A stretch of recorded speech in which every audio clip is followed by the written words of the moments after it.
A short time ago, we spoke with two congressmen who survived the attack, Chuck Fleishmann of Tennessee and Mike Bishop of Michigan. They described how the two U.S. Capitol Police officers responded to the gunfire.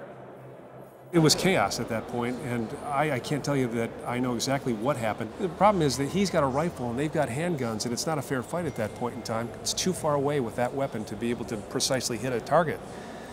They knew they weren't going to probably hit him. They were just trying to give us cover. That's the heroics of these two that I've never seen before. I've never personally witnessed. They charged at the gunman. Absolutely. Yep. And they were wounded in the line of duty, which is tremendous. Mike's absolutely right. But for their actions, a lot more people would have been seriously injured. What did you see of Congressman Scalise after he was wounded? Before I could get out, I looked at Steve, who was on second base, and he had made an effort to try and run off the field when that shooting started, and I watched him go down. He was hit in the hip, and he went down immediately. And there was a moment when there was no gunfire, and we thought that maybe he had stopped. So I began to get up to go and try and help Steve. We wanted to do whatever we could to get to Steve, and then bam, bam, bam, bam, bam, bam.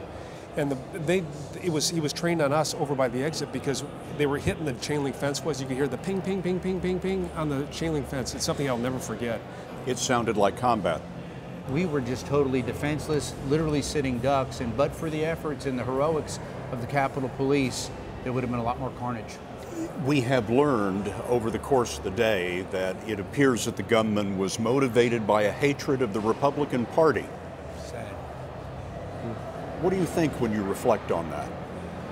I think that's very sad. What's great about America, our First Amendment, our great republic, is that we have an ability to debate our views, and to do that.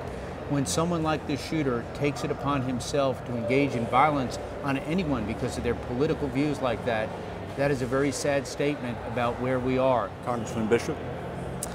Well, I hate to make this a political issue. I don't think it is. He's no more a Democrat to me than he is a Republican or the man on the moon.